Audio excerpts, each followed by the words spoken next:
Queensland, Australia's northeastern state, has a population around 5 million. The capital, Brisbane, sits at the mouth of the river where it enters Moreton Bay. The bay is bounded by the mainland to the west and two islands to the east. Moreton and Stradbroke Islands separate the bay from the Coral Sea. Hi, and welcome to another episode of Flying Around. Today, we're going to have a look at those two islands and explore their history and geography. Our trip begins at an airfield near the southern end of the bay and takes us around both islands.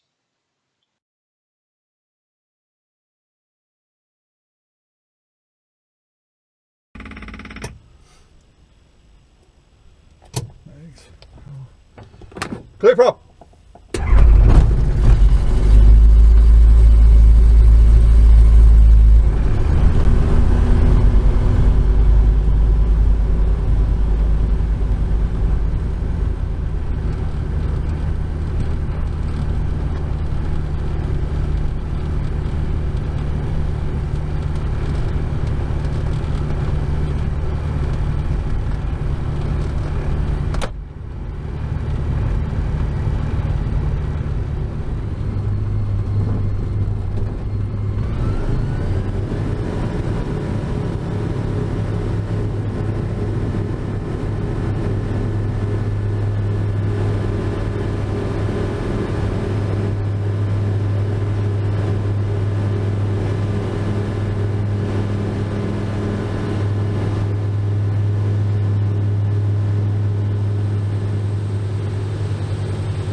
Stradbroke Island is actually two islands.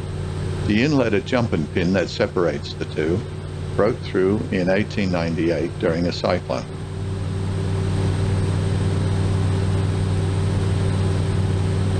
This breakthrough started during another storm 4 years earlier.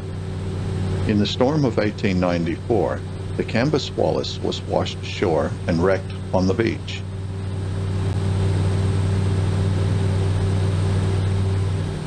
Among the other cargo the canvas Wallis was carrying was a large quantity of dynamite. Salvage of the cargo started after the storm, but the dynamite had gotten wet and was unstable.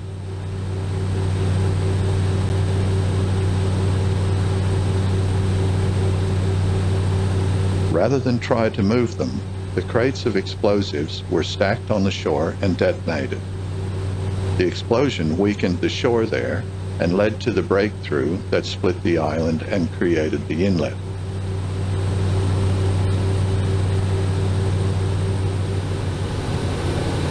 The 18-mile swamp is a wetlands area that runs most of the length of the eastern side of the island and is a natural part of the life cycle of sand beaches. Here on Stradbroke, we can see it in its natural state without development.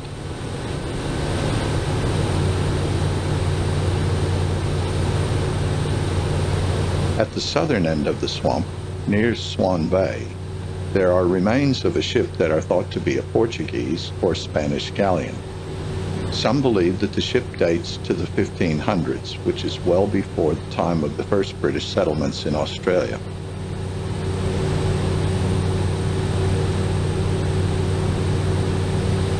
Although few people have seen the ship, local Aboriginals were known to have traded doubloons and other artifacts for European goods in the 1920s and 30s. There's also speculation that the ship might be a Manila ship. In that case, the ship may have been carrying a large amount of gold or treasure.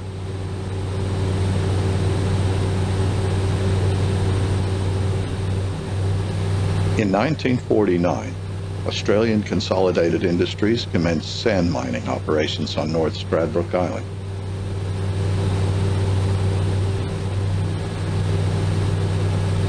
Two other mines were opened in the 1970s to extract zircon, rutile, and ilmenite. The southern mine was called the Enterprise Mine, and it is the largest and most visible of the three mines.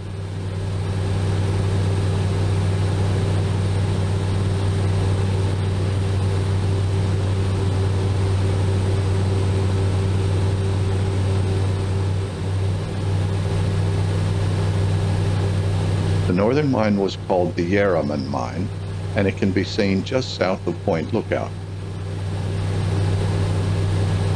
The Yarraman Mine closed in 2015, and the Enterprise Mine was wound up in 2019. The Vance Mine is still in operation and will continue until 2025.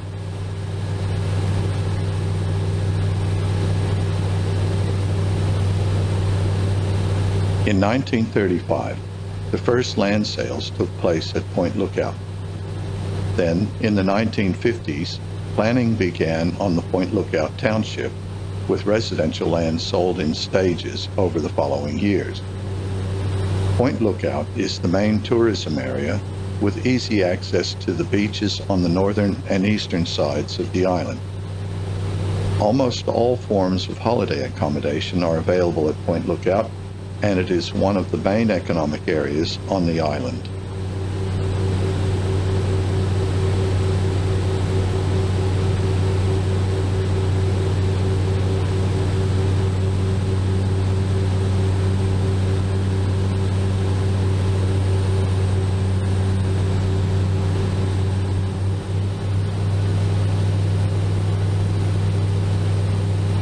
The Rufus King was built in California and launched in March 1942 as a Liberty ship.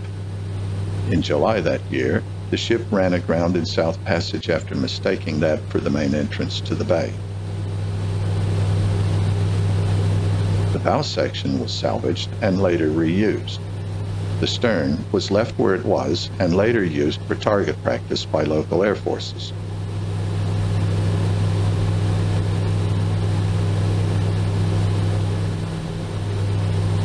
South Passage is a channel between the Coral Sea and Moreton Bay. It was once the main entrance for ships entering the bay. However, the inlet is shallow and dangerous because it is not marked and the sandy bottom is constantly changing. The main shipping channel into the bay is now near the northern end of Moreton Island.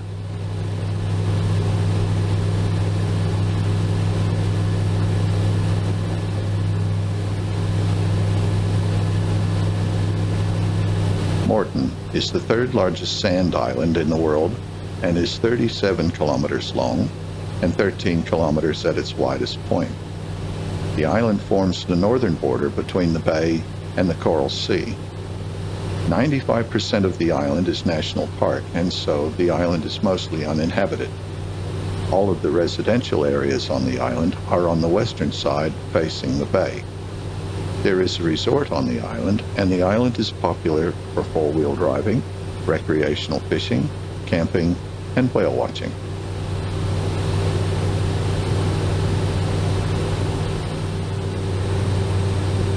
The Rouse Battery was a gun emplacement at Toompenny, about halfway along the eastern shore of Moreton Island. It mounted two 155mm anti-aircraft guns for coastal defense.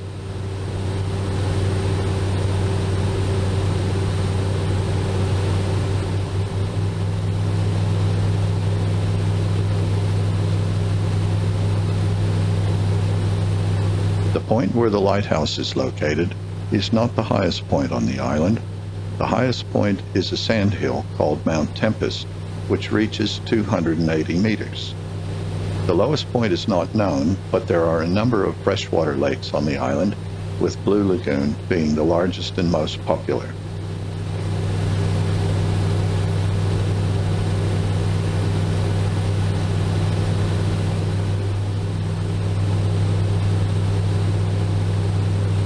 The lighthouse at Cape Moreton was the first to be built in Queensland and was first lit in 1857. It sits on the only rocky outcrop on the island and is constructed of sandstone quarried from the island. The original light was an oil wig, which has been upgraded several times over the years to become a solar-powered laser beam today.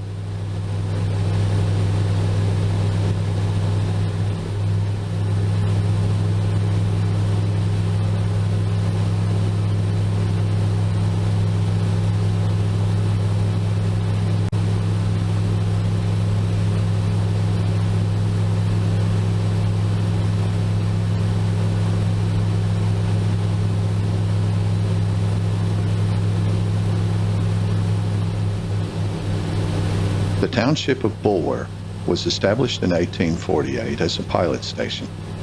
It's located near Combayura Point at the northwestern tip of the island.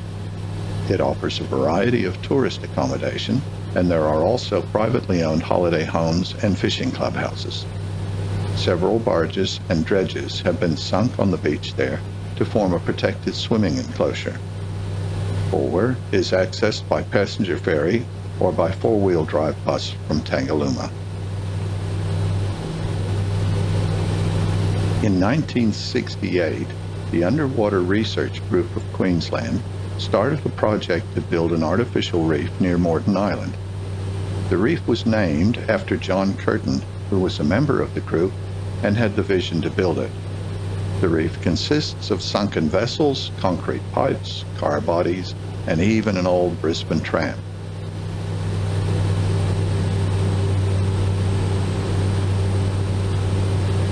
There is a military bunker at Cowan Cowan that operated during World War II.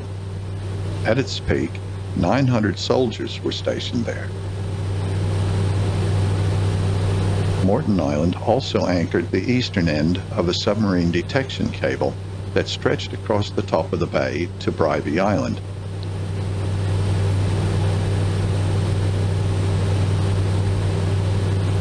Moreton Island is accessed by passenger ferries and vehicle barges from Brisbane and Stradbroke Island. There are also two airstrips on the island, one in the north near Cowan Cowan and the other at the southern end near Coringal.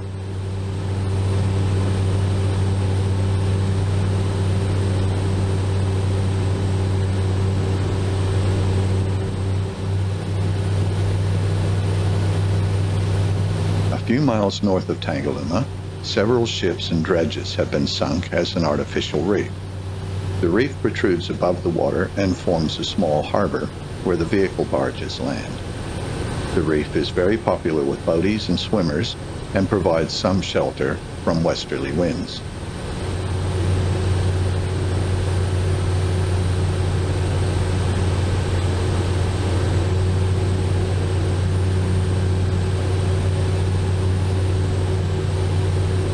The name Tangalooma is an Aboriginal word meaning where the fish gather. A whaling station existed on the island at Tangalooma from 1952 to 1962.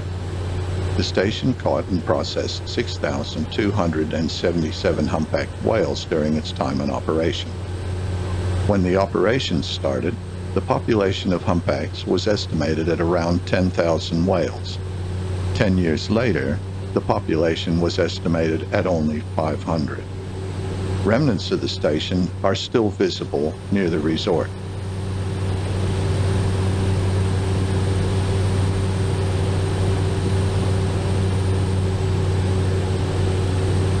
Coringal sits at the southernmost end of Moreton Island and consists of private holiday homes and a few fishing clubhouses. There is a 500-meter airstrip nearby that was developed by Charles Karras, a Brisbane businessman and oyster farmer. Coringal is accessed by barge from Amity Point on Stradbroke Island.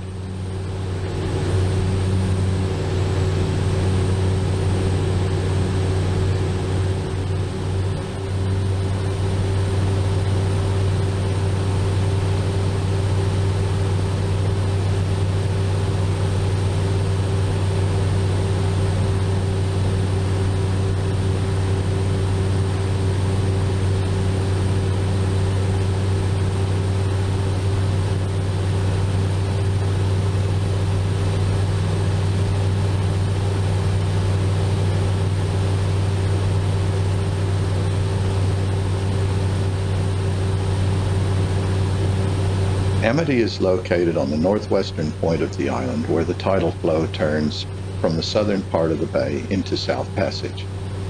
Early shipping entered the bay through South Passage, and like other settlements, Amity was established as a pilot station. Amity was the first European settlement on Stradbroke, and in 2016 reported a population of 387. The water off Amity Point boasts some of the largest shark numbers in the world, though attacks are rare, with only one fatal attack recorded.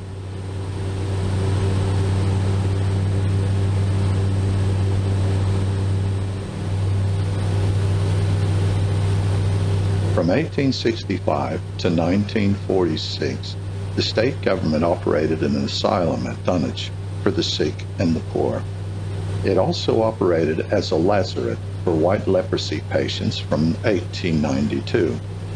Later on, the lazaret was closed and the patients were moved to Peel Island. Dunwich is located on the west coast of Stradbroke, and in the 2016 census reported a population of 864. The local post office opened on 22nd October 1896. The first settlement at Dunwich was established in 1827 as a pilot station and military post. It was thought that it would be a good place to discharge cargo from the ships that had come through South Passage. However, cargoes were lost in bad weather, and the local Aborigines were hostile to the white settlers, so the post was disbanded in 1831. Stradbroke Island's first car ferry service began in 1947. Now, a regular service of barges and passenger ferries runs between the mainland at Cleveland and Dunwich on the west coast of the island. Before the breakthrough at Jumpin' Pin, oyster farming along the western side of Stradbroke was a thriving industry. When the breakthrough occurred, the current flow in that part of the bay changed and the oysters died. There are a few farms left, but they're small and the oysters aren't as good as they were.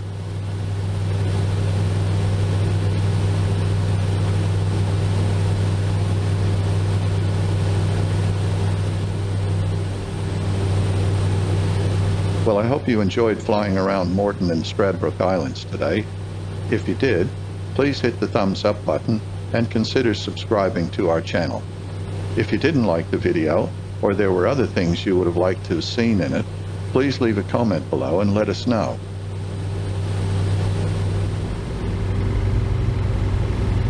I've put links in the description if you want to find out more about the bay and these two islands. Thanks for taking the time to watch, and we hope you stop by again soon.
Here we are, back safe and sound.